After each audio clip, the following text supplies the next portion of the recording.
नरेंद्र मोदी तीसरी बार प्रधानमंत्री रेस में शामिल है। तीसरी बार बनने की मुझे संभावना नजर नहीं है। तो 400 पार के लिए उनको 50% से ज्यादा वोट लेना पड़ेगा।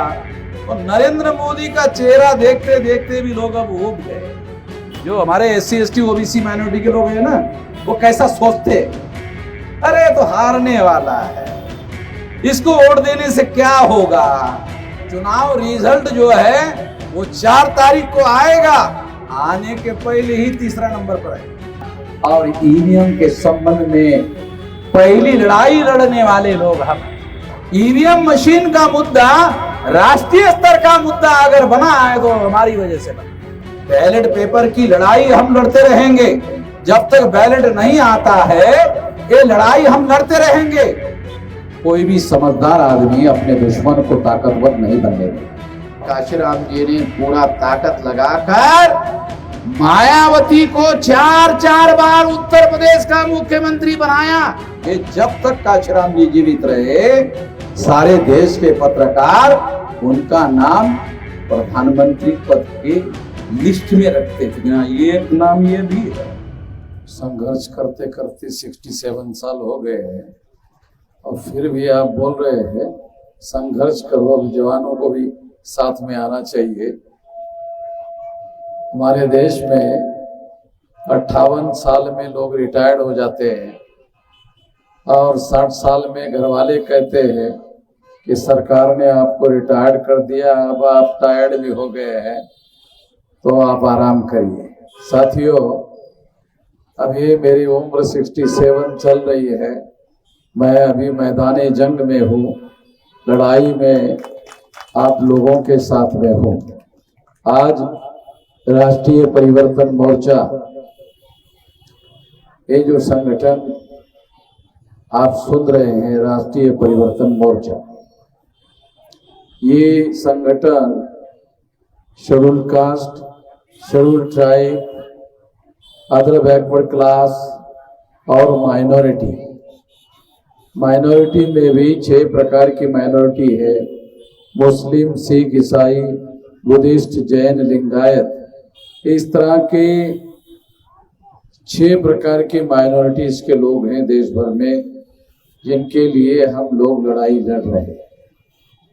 तो इस तरह के लोग SC ST OBC और माइनॉरिटी के लोगों ने मिलकर इस देश में अलग अलग राज्यों में, अलग अलग प्रदेशों में लगभग 83 पार्टियां बनाई हैं।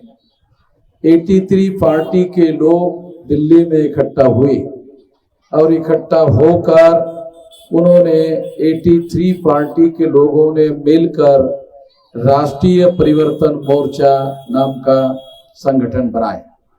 तो इसमें 83 पार्टी के लोग हैं, SC ST OBC और माइनॉरिटी। इनकी संख्या देश में 85% है। पिछले 2019 के चुनाव में नरेंद्र मोदी की जो पार्टी है, भाजपा है, उसको केवल 37.7% वोट पड़े। मैं जो आंकड़े आप लोगों को बता रहा हूं, ये चुनाव आयोग के आंकड़े हैं। चुनाव आयोग के रिकॉर्ड में ये लिखा हुआ है कि भाजपा को 2019 के चुनाव में 37.7% वोट पड़े और हम लोगों के SC ST OBC माइनॉरिटी के 85% वोट है। साथियों, इस देश में विदेशों से आकर मुगलों ने राज किया। मुगल भारतीय लोग नहीं थे, मुसलमान और मुगल 2 अलग अलग बातें हैं। तो मुगल विदेश से आकर भारत में उन्होंने राज किया। मुगलों को खदेड़कर अंग्रेजों ने राज किया और अंग्रेजों को खदेड़कर 15 अगस्त 47 को ब्राह्मणों ने भारत में रास्तापन किया। आप लोगों को थोड़ा जानकारी होना चाहिए। दोबारा बताता हूं क्योंकि ये बात कोई बताता नहीं है। विदेश से आकर मुगलों ने भारत पर राज किया और मुगलों को खदेड़कर विदेशों से आकर अंग्रेजों ने भारत पर राज किया। अंग्रेजों को खदेड़कर ब्राह्मण जो विदेशी है उन्होंने भारत पर 15 अगस्त से राज शुरू किया। तो ब्राह्मण जो विदेशी है उन्होंने 15 अगस्त से अपना राज शुरू कर दिया। अपना प्रधानमंत्री पंडित जवाहरलाल नेहरू को बनाया और जो विदेशी ब्राह्मण है वो लोग कह रहे हैं, जो विदेशी है जिन्होंने अभी अपना राज कायम किया हुआ है, वो कह रहे हैं देश आजाद हो गया है। साला बड़ा अजीब किस्म की बात है। अभी देश आजाद नहीं हुआ है। कांग्रेस की स्थापना 1885 को चटर्जी, मुखर्जी, बैनर्जी, गोखले, तिलक आगर करने की। हमारे लोगों को जो भारत में पढ़ाई जा रही है उसमें ये नहीं पढ़ाया जा रहा है कि कांग्रेस की स्थापना चटर्जी, मुखर्जी, बैनर्जी, गोखले, तिलक, आगरकर नाम के ब्राह्मणों ने की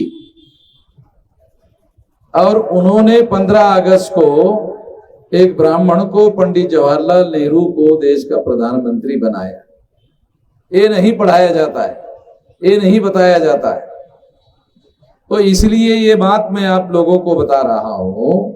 ये बात हम लोगों को समझना होगा कि कांग्रेस की स्थापना चटर्जी, मुखर्जी, बैनर्जी नाम के ब्राह्मणों ने की, गोखले, तिलक, आगरकर नाम के ब्राह्मणों ने की। दूसरी बात, डीएनए के अनुसार ब्राह्मण भारतीय नहीं है, विदेशी लोग हैं।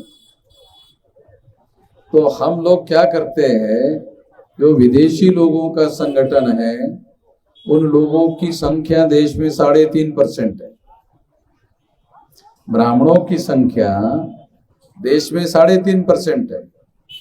3.5% के लोग अगर वास्तव में चुनाव हो, ईमानदारी से चुनाव हो, तो ग्राम पंचायत में पंच भी नहीं चुन सकते। 3.5 वोटों से कोई पंच चुन सकता है? नहीं चुन सकता।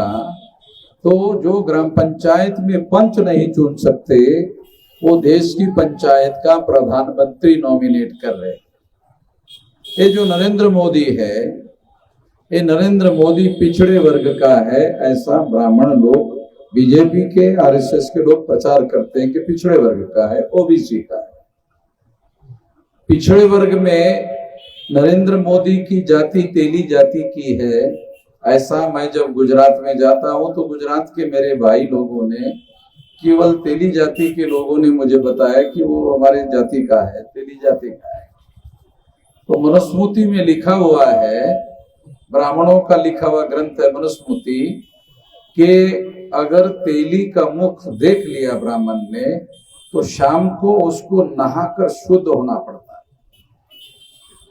ये मनुस्मृति में लिखा हुआ, हमने नहीं लिखा, ब्राह्मण ने लिखा कि तेली का अगर मुख देख लिया तो उसको शाम तक नहाना पड़ेगा, नहीं तो अशुद्ध हो जाएगा। तो इन ब्राह्मणों ने उसको, तेली को प्रधानमंत्री पद का कैंडिडेट बनाया और जानबूझकर बनाया कि यही तेली है जिसका हम मुंह देखना नहीं चाहते, उसको देश का प्रधानमंत्री बनाया और वो डेली देख रहे। अब डेली देखने के बाद नहाने का काम कर रहे कि नहीं कर रहे वो अभी खबर नहीं आई। कि ब्राह्मण लोग जो उनको डेली देख रहे हैं उसके बदले में नहाने का काम कर रहे हैं कि नहीं कर रहे उसका कोई पता नहीं है। तो ये क्यों कर रहे हैं? ये नरेंद्र मोदी को उन्होंने देश का प्रधानमंत्री बनाने का काम क्यों किया? तो 52% जो ओबीसी के लोग हैं, 100 में 52% ओबीसी के लोग हैं। तो 52% लोग, क्योंकि ब्राह्मणों को मालूम है ब्राह्मणों की संख्या 3.5% है, 3.5% से ग्राम पंचायत में पंच और सरपंच नहीं बनाया जा सकता, तो देश की पंचायत का प्रधानमंत्री बनाने का सवाल नहीं है। इसलिए उन्होंने सोचा कि हम लोगों को 52% लोगों का प्रतिनिधि जो है, जाति का आदमी जो है, उसको प्रधानमंत्री पद का कैंडिडेट बनाना चाहिए और 52% लोगों को कहना चाहिए कि भाई तुम्हारे समाज का आदमी को हमने प्रधानमंत्री बनने का ऐलान किया है, तुम हमारा साथ दो। तो 52% ओबीसी के लोगों ने, 52% पिछड़े वर्ग के लोगों ने भाजपा के नरेंद्र मोदी को, आरएसएस के नरेंद्र मोदी को समर्थन देकर प्रधानमंत्री बना, तो प्रधानमंत्री बन गया।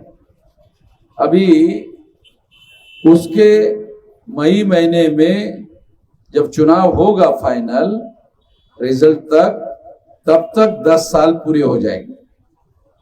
तो एक पिछड़े वर्ग के आदमी को, ओबीसी के आदमी को, ओबीसी के ही लोगों ने वोट देकर प्रधानमंत्री बनाया और 9 साल पूरे हो गए, 9.5 साल पूरे हो गए, 9.25 साल पूरे हो गए, मगर अभी तक 52% ओबीसी के लोगों की गिनती करने का काम नहीं किया।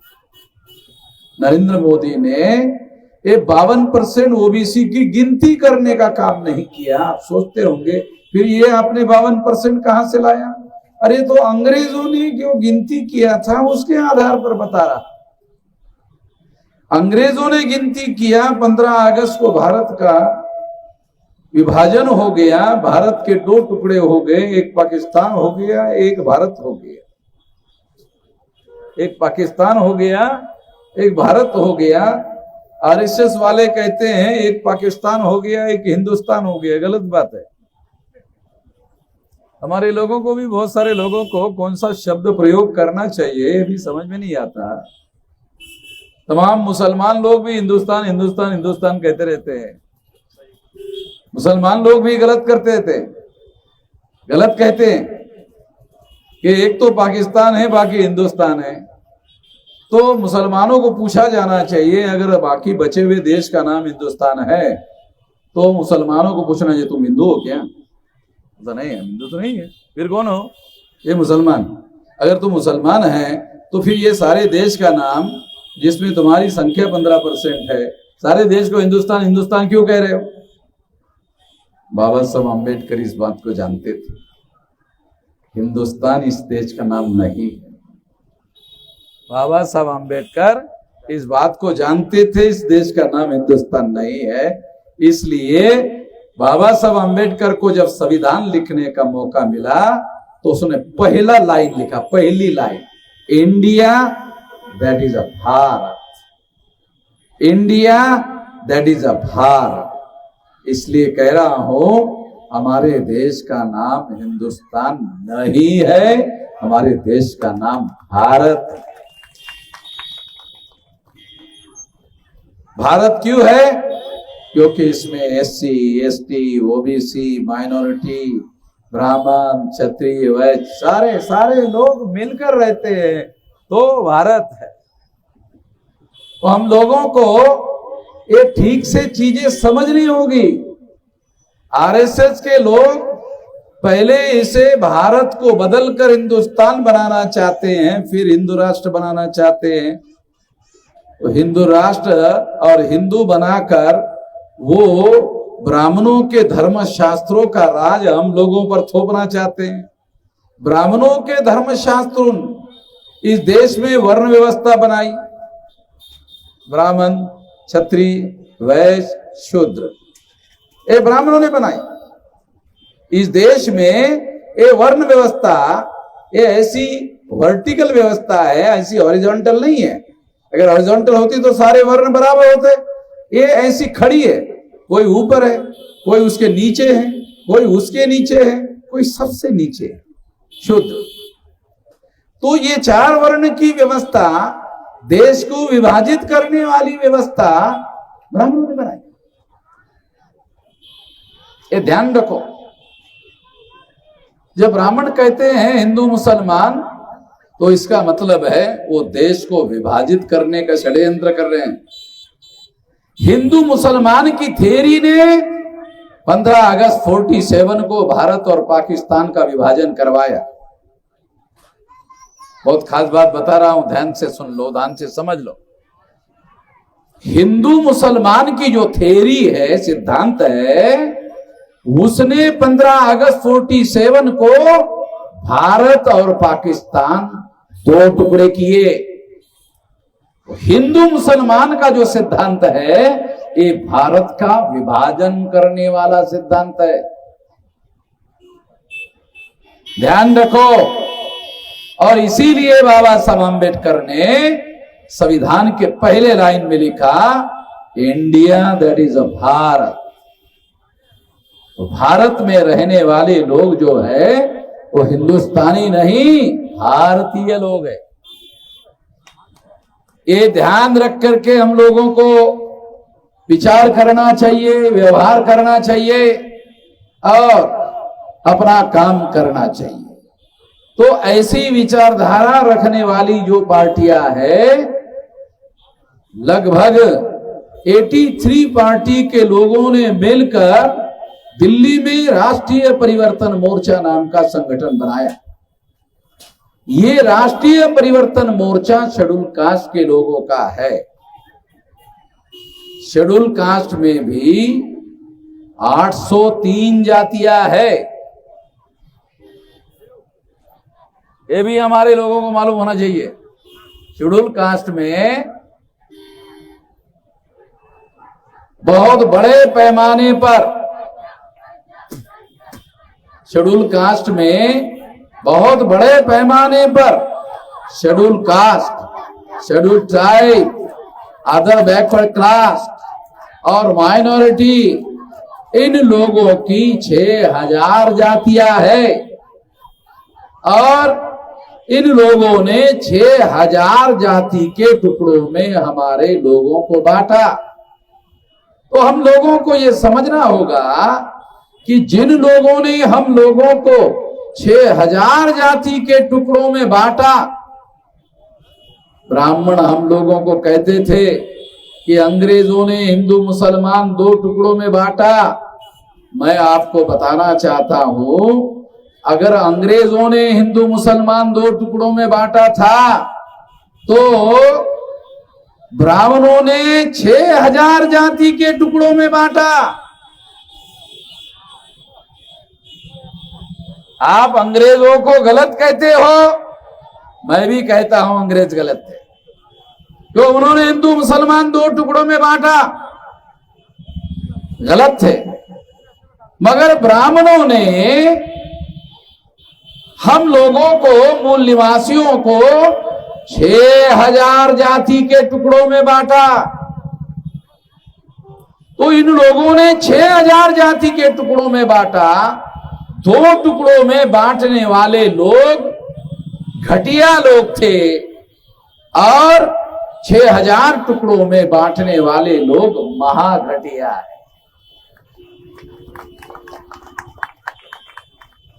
उन घटिया लोगों को चुनने से, क्योंकि हमारे लोग क्या कहते हैं, हमारे लोग क्या कहते हैं, हमारे लोगों के सोचने का, वोट देने का तरीका कैसे है, हमारे लोग वोट कैसा देते हैं, हमारे लोग वोट देने का तरीका है,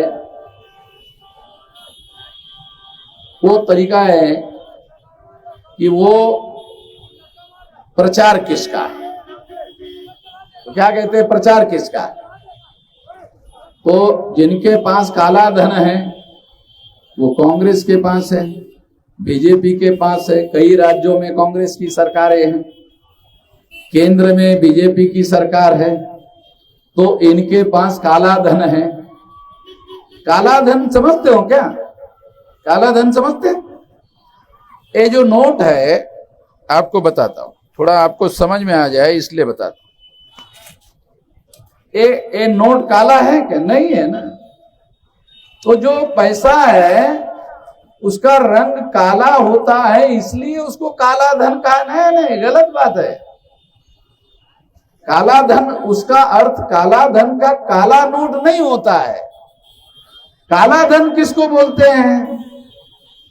जो धनवान लोग हैं जिस धन पर टैक्स नहीं देते हैं और पैसा छुपा कर रखते हैं, उसको कहते हैं काला धन।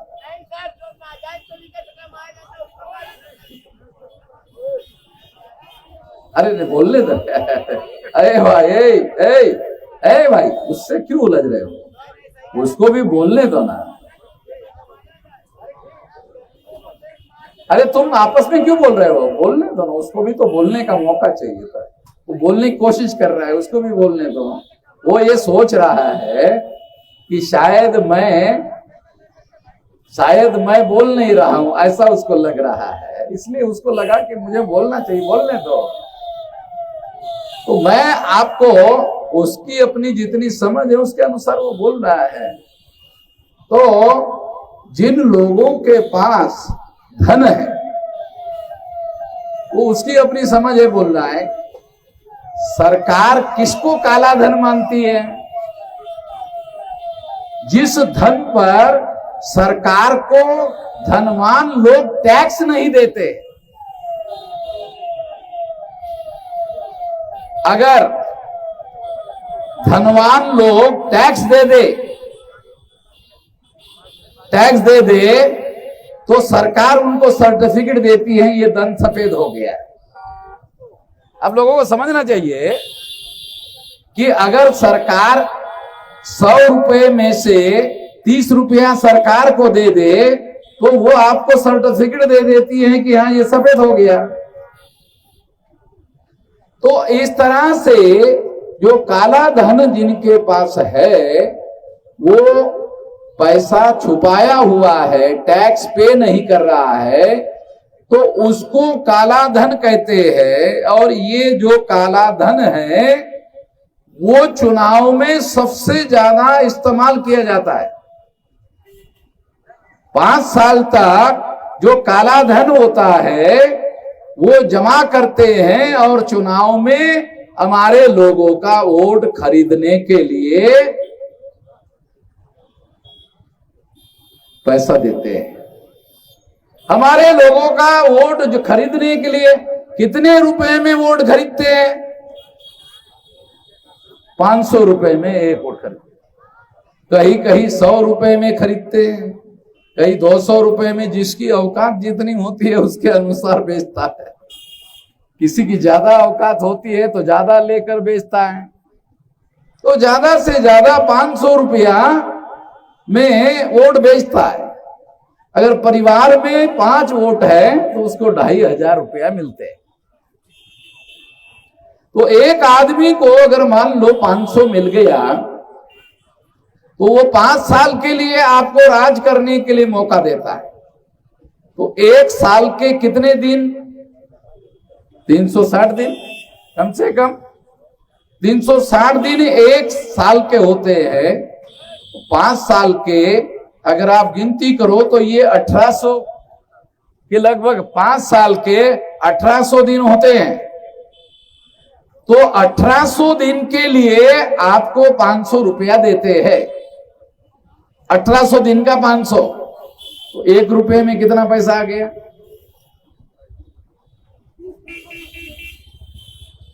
तो इसका मतलब ये है कि आपको चवन्नी में ही खरीदते, एक दिन में चवन्नी देकर के खरीदते। तो हमारे लोगों को ये मैं इसलिए बता रहा हूं कि वो अपना वोट चवन्नी में बेच देते हैं। तो जो लोग चवन्नी में वोट बेचते हैं एक दिन का, वो लोग अपने माँ बहन और बेटियों पर बलात्कार करने का अधिकार उनको दे देते हैं। जब सरकार उनकी आती है और बलात्कार होता है, अत्याचार होता है, तो हमारे लोग चिल्लाते हैं बलात्कार हो गया, अत्याचार हो। अरे गधे की औलाद, तूने खुद चवन्नी में साले वोट बेच दिया है, अब चिल्ला रहा है। तूने चवन्नी में तेरा वोट बेच दिया, तो जिसने खरीदा वो छोड़ देगा तेरे को? क्यों छोड़ेगा? तो उसने पैसे से तुम्हारा वोट खरीदा, तो खरीद रहा है इसीलिए कि 5 साल तक तुम्हारे ऊपर राज करे और तुम्हारी पुलिस चौकी में भी कोई सुनवाई ना हो। इसलिए उन्होंने ऐसा किया। तो मैं अपने लोगों को, अपने भाइयों को यह कहना चाहता हूं कि वोट का अधिकार बेचने के लिए नहीं दिया गया है। वोट का अधिकार शासक चुनने का अधिकार है और शासक बनने का अधिकार है। बाबा साहब अंबेडकर ने जब अंग्रेजों को 1931 में 32 में राउंड टेबल कॉन्फ्रेंस में गए तो वहां जाकर बाबा साहब अंबेडकर ने अंग्रेजों को कहा, अंग्रेजों ने बाबा साहब अंबेडकर को कहा कि वोट का अधिकार अब भारत के लोगों को दिया जाएगा जिसके पास प्रॉपर्टी होगी, जो प्रॉपर्टी के ऊपर टैक्स देगा, जो एजुकेटेड होगा, पढ़ा लिखा होगा, उसको वोट का अधिकार होगा। अनपढ़ आदमी को वोट का अधिकार नहीं होगा। ये अंग्रेजों ने उस समय डिसाइड किया था। तो बाबा साहब अंबेडकर वहां थे, आप लोगों की लड़ाई वहां लड़ रहे थे। एससी एसटी ओबीसी माइनॉरिटी की लोगों की लड़ाई वहां लड़ रहे थे।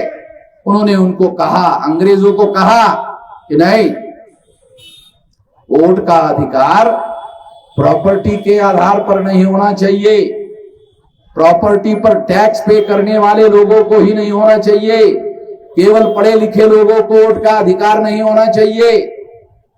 तो अंग्रेजों को बड़ी हैरानी हुई कि अरे आप क्या कह रहे हो, आप बहुत पढ़े लिखे हो, बैरिस्टर हो, और आप इसका विरोध कर रहे हो, तो क्या तरीका है, फिर वोट देने का तरीका क्या है? हमें तो नहीं समझ में आता कि वोट का कोई और तरीका हो सकता है, इसके अलावा भी वोट देने का कोई तरीका हो सकता है, वोट का अधिकार देने का तरीका हो सकता है। बाबा साहब अंबेडकर ने अंग्रेजों को कहा, क्या कहा? अंग्रेजों को उन्होंने कहा, देखो हमारे देश में 20 साल का लड़का होता है तो 20 साल का लड़का होता है, उसकी शादी होती है, होती कि नहीं होती? 20 साल में हमारे देश में होता कि नहीं? 20 साल के लड़के की शादी होती है और 1 साल में उसका बच्चा पैदा होता है, होता है? वो 21 साल में उसका बच्चा पैदा होता है, वो बाप हो जाता है।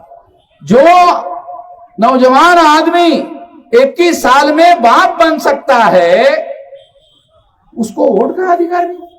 जो काम बड़ा काम कर दिया, साला छोटा काम नहीं दे सकते, छोटा अधिकार नहीं दे रहे तुम उसको। वो बाप बन जाता है 21 साल में, तो उसको वोट का अधिकार नहीं होना चाहिए।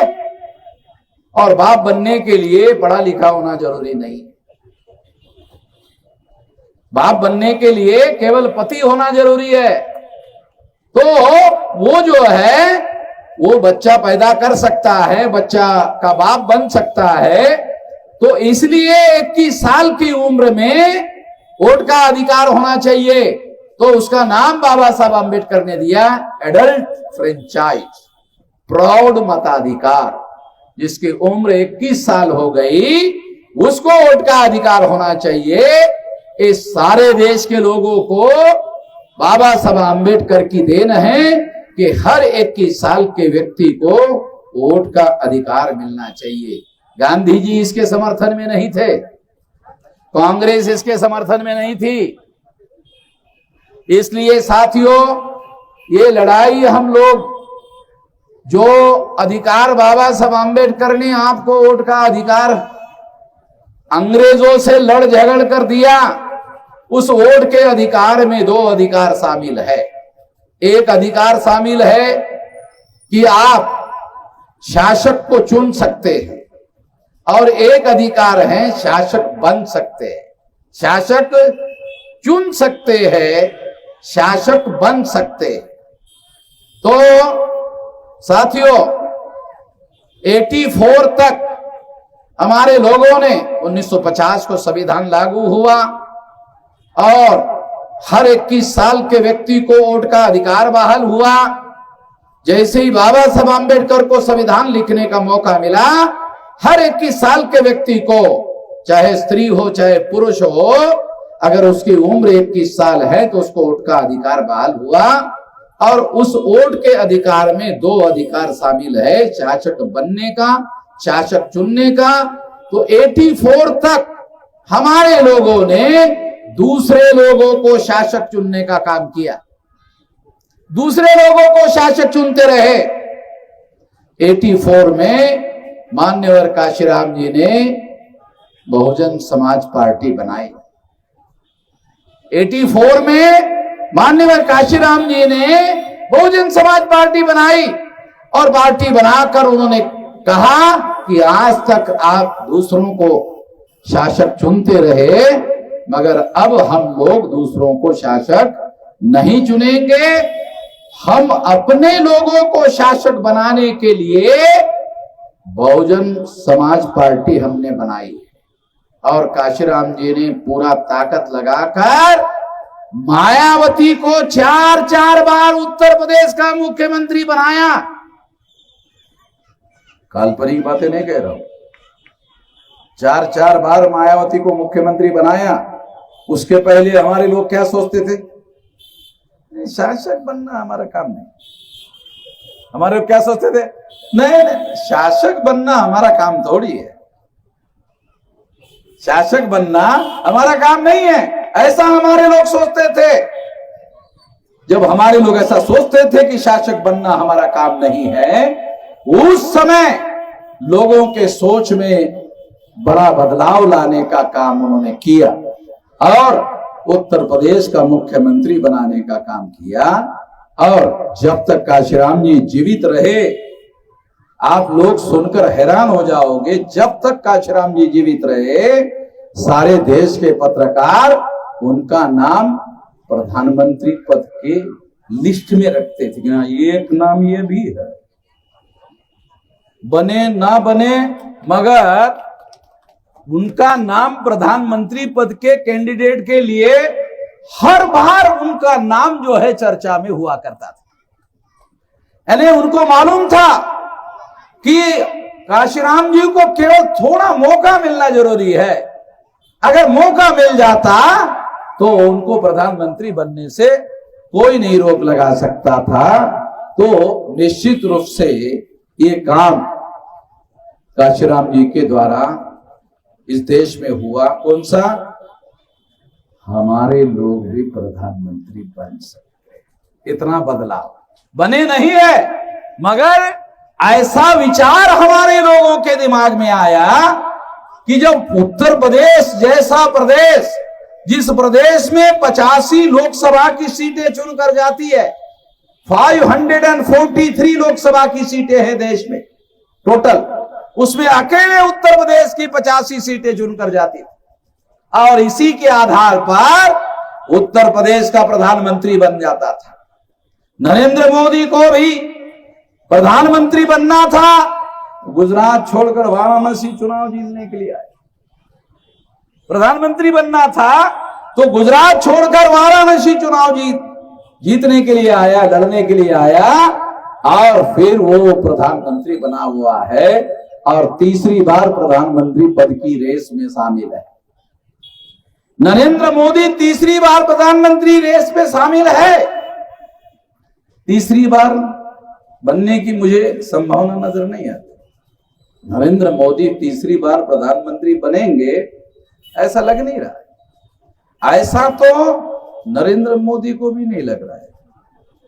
वो उनके जो भाषण अगर आप लोग सुनोगे तो आपको पता चलेगा कि उनको प्रधानमंत्री बनने के लिए जो कॉन्फिडेंस रहे, पहली बार था, दूसरी बार था, अभी उनकी भाषणों में ऐसा कोई मामला दिखाई नहीं देता है। वो 400 की बात करते हैं। देखो, मैं आपको बताना चाहता हूं कि लोकसभा के 2019 के चुनाव में बीजेपी को 303 सीटें मिली। क्यों मिली जानते हो? विरोधी पार्टी के लोग सारे के सारे अलग अलग चुनाव लड़ रहे थे। सारी विरोधी पार्टी के लोग अलग अलग चुनाव लड़ रहे थे और इस वजह से नरेंद्र मोदी को 303 सीटें मिली। जब 303 सीटें मिली, उसके बाद 2019 के बाद क्या हुआ, अपोजिशन पार्टी के लोगों ने समीक्षा की और पता चला कि हम अलग अलग चुनाव लड़ने की वजह से नरेंद्र मोदी ने चुनाव जीता। तो नरेंद्र मोदी को वोट पड़े 37.7% और उनके विरोधी पार्टी के लोगों को वोट पड़े 62.3%। इतने वोट उनको पड़े। तो 62.3% लोगों ने क्या किया, सारे पार्टी विरोधी इकट्ठा आ गए, सारे विरोधी पार्टी के लोग इकट्ठा आ गए। जिनके पास 62.3% वोट है वो सारे के सारे लोग इकट्ठा आ गए। अब लड़ाई है 37.7% वर्सेस 62.3% के बीच में लड़ाई। तो नरेंद्र मोदी के चुनाव जीतने की संभावना नहीं। मैं कोई काल्पनिक बातें नहीं कह रहा हूं, ये जो चुनाव आयोग के जो आंकड़े है ना उसके आधार पर। इसीलिए नरेंद्र मोदी की जो फौज है वो चुनाव के पहले ही हारी हुई मानसिकता से चुनाव नहीं जीता जा सकता। तो नरेंद्र मोदी को लगा कि हमारी जो फौज है वो हारी हुई मानसिकता में है, इसलिए नरेंद्र मोदी ने 400 पार का नारा लगाया। अरे 300 पार नहीं हो सकता। मैं तो कहता हूं 150 पार नहीं हो सकता। जो मेरा अपना तजुर्बा है, अनुभव है, 150 पार नहीं हो सकता। वो उन्होंने नारा लगाया 400 पार का। तो 400 पार के लिए उनको 50% से ज्यादा वोट लेना पड़ेगा। वोट उनके पास 37.7% है और 10 साल का राज हो चुका है। भारत में 10 साल अगर कोई राज करता है तो उसके बाद वो जनता ऊब जाती है, वो जनता ऊब जाती है। तो नरेंद्र मोदी का चेहरा देखते देखते भी लोग अब ऊब गए। अब लोग सोचते हैं चाहे कुछ भी हो जाए बदल दो। वैसे भी कोई बीजेपी की जगह कांग्रेस आ जाए, कांग्रेस की जगह बीजेपी आ जाए, कोई साला फर्क तो पड़ने वाला नहीं है। हम लोगों को अपनी रोजी रोटी जो है अपनी लड़ाई लड़कर ही हम लोग कामयाब हो सकते हैं। तो इसलिए मैं आप लोगों को ये बात उदाहरण देकर समझा रहा हूं कि हम लोगों को इस लड़ाई में, इस मैदान में हम क्यों है, तो उसका उदाहरण देकर बताना चाहता हूं। अगर आपके ऊपर कोई अन्याय हो गया और हमारा कोई नेता है, कोई प्रतिनिधि है, वो इंस्पेक्टर को टेलीफोन करता है, हेलो इंस्पेक्टर साहब, मैं फला रामधनी बोल रहा हूं। वो क्या बोलता है, वो इंस्पेक्टर क्या बोलता है, कौन रहे रामधनी, कौन तुम, कौन बोल रहे हो? तो फिर वो दोबारा बोलता रामधनी, वो पिछले लोकसभा के चुनाव में मैं लड़ा था तो मुझे 50,000 वोट पड़े थे, ऐसा कहता है दोबारा। तो इंस्पेक्टर क्या कहता है, सर आपका आवाज मुझे ठीक से नहीं सुनने में आया था, आजकल मोबाइल में प्रॉब्लम हो रहा है सर, आपका आवाज जो है ना ठीक से समझ में नहीं आ रहा था। वैसे मैं आपका आवाज पहले से जानता हूं, आप आ जाइए सर, आपका आप हुकुम करिए सर, आपका जो काम है हम लोग कर देंगे। अरस में कि हारने वाला जो आदमी है उसको भी वोट पड़ता है। किसी को 3 लाख पड़ गए तो किसी को 2.5 लाख पड़ गए, किसी को 2 लाख पड़ गए, किसी को 50,000 पड़ गए। तो जिसको जितना वोटर परसेंटेज पड़ेगा उसका उतना वजन होता है। कि आज के चुनाव में मान लो जिसको 50,000 पड़ा, अगले चुनाव में 1 लाख पड़ा, तीसरे चुनाव में 2 लाख पड़ा, तो प्रशासन में बैठे हुए अधिकारी क्या सोचते हैं, अरे ये आदमी अगले चुनाव में चुनाव जीत जाएगा, वो पहले ही उसको नमस्कार करना शुरू कर देते हैं। आपको चुनाव का गणित समझा रहा हूं। इसलिए हमारे लोग क्या सोचते हैं वो बता, अरे तो हारने वाला है, इसको वोट देने से क्या होने वाला है। हमारे लोगों का सोच, जो हमारे SC ST OBC माइनॉरिटी के लोग हैं ना, वो कैसा सोचते हैं, अरे तो हारने वाला है, इसको वोट देने से क्या होगा। तो मैं आप लोगों को बताना चाहता हूं, कोई ऐसा चुनाव आप बता सकते हैं जिसमें केवल जीतने वाले ही लोग होते हैं और हारने वाला कोई होता ही नहीं?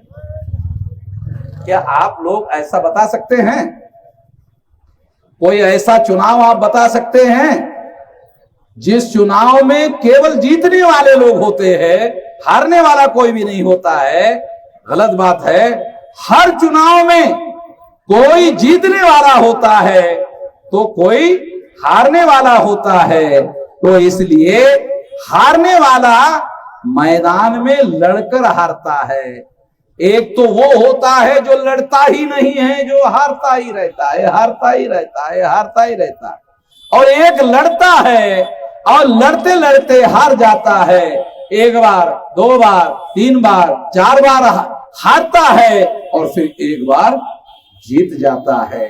तो इस तरह से हम लोगों को ध्यान रखना होगा।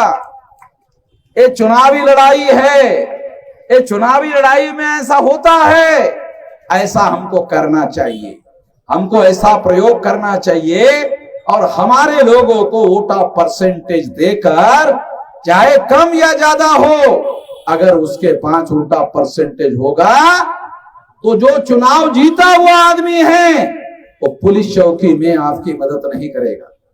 आपका हारा हुआ आदमी, मगर आपने उसको वोट दिया, 10-20 हजार 50 हजार वोट उसको दिया, वो आदमी आपका समर्थन करेगा, पुलिस चौकी में जाएगा, जिलाधिकारी कार्यालय में जाएगा, बैंक में जाएगा, आपकी मदद करेगा। तो आपकी मदद करने वाला आदमी आपको चुनाव में खड़ा रखना चाहिए। चुनाव में ऐसे लोगों को जिताना चाहिए जो संकट की घड़ी में आपके समर्थन में खड़ा हो। अगर संकट के घड़ी में आपका समर्थन करने वाले लोग अगर नहीं है तो फिर चुनाव में आपको हिस्सेदारी लेने का कोई मतलब नहीं।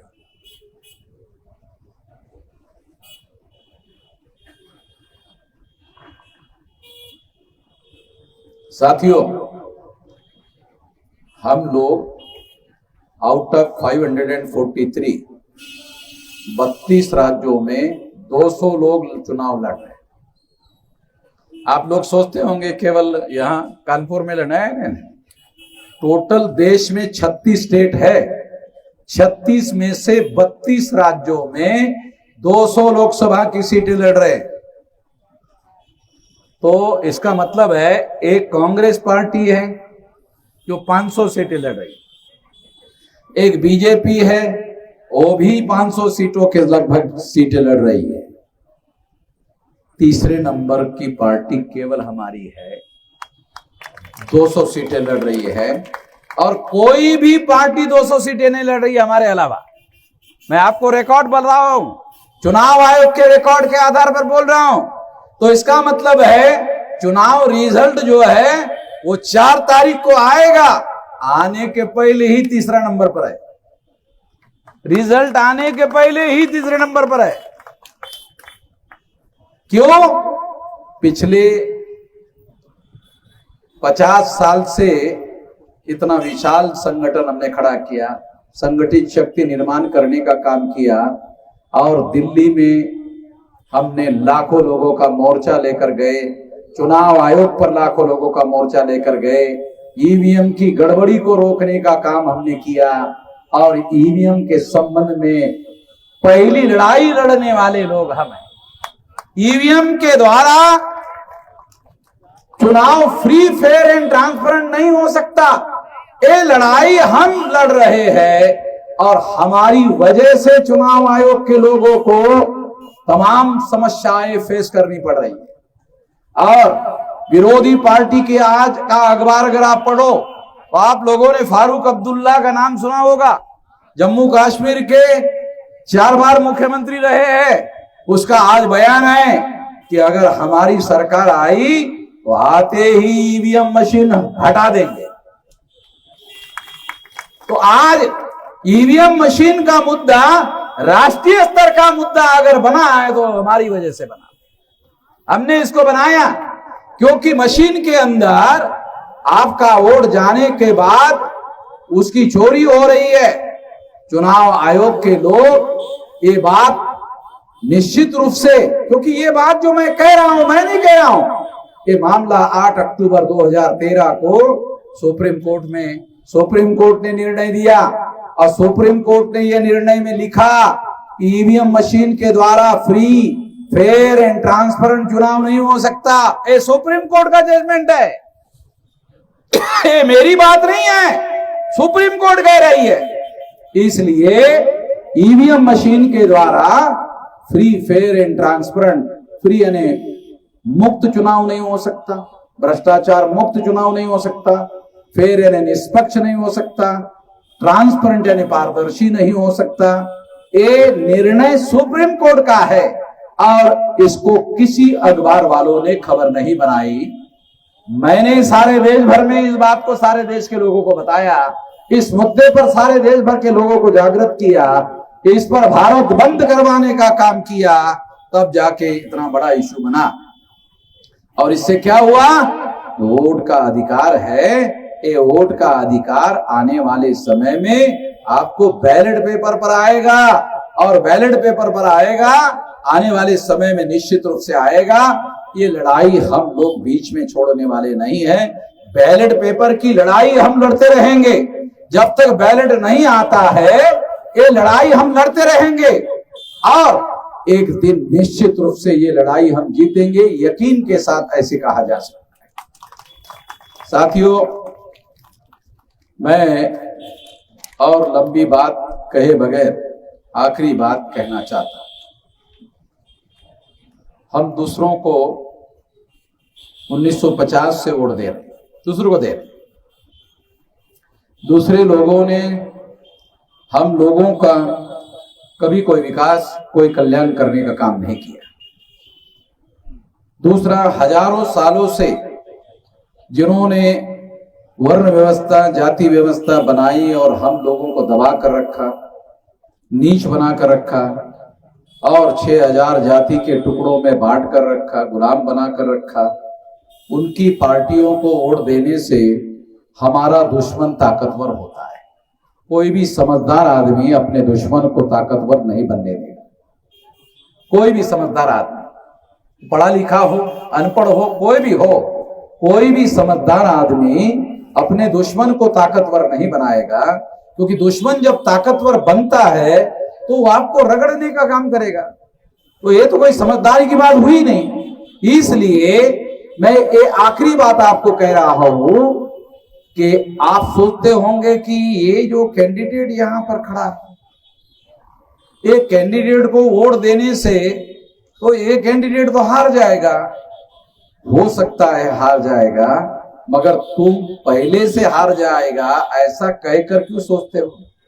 Schedule caste, schedule tribe, backward class और माइनॉरिटी, इन सब लोगों के वोट 85% है। जब 100 में 85% वोट है और 37.7% वोटों से मोदी प्रधानमंत्री बना, तो हमारे जब इतने परसेंटेज वोट है तो हम लोग क्यों कह रहे हैं कि हमारा आदमी चुनाव हार जाएगा? हमको तो ऐसा नहीं कहना चाहिए। हमको ये कहना चाहिए हमारे वोट ज्यादा है इसलिए हमारा ही कैंडिडेट जीतेगा, और हमारा ही कैंडिडेट जीतेगा तो हमारे जीतने वाले कैंडिडेट को ही हम लोगों को पूरी ताकत के साथ वोट देना चाहिए। और अगर आप ऐसा करते हो तो आप चुनाव के पहले भी जीत सकते हो और चुनाव के बाद भी जीत सकते हो। हमारा कैंडिडेट चुनाव जीते तो भी आपकी लड़ाई जीत जाएगी, हमारा कैंडिडेट अगर हार गया तो भी हम आप लोगों की लड़ाई छोड़ने वाले नहीं। ये लड़ाई हमारी जारी रहेगी और तब तक जारी रहेगी जब तक हमारे लोगों की मुकम्मल आजादी हासिल नहीं होती। जो लोग ऐसा कहते हैं कि 15 अगस्त 47 को देश आजाद हो गया, मैं नहीं मानता। मुगल विदेशी थे, चले गए, अंग्रेज विदेशी थे, चले गए, ब्राह्मण विदेशी है, अभी भी है। तो अब देश आजाद नहीं हुआ है, देश को आजाद करने की जरूरत है।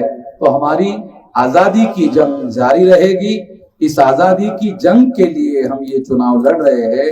आप साथ सहयोग करोगे, सफलता के लिए आप मदद करोगे, इस आशा और विश्वास के साथ आपने मेरी बात ध्यान से सुनी, इसके लिए आभार, धन्यवाद।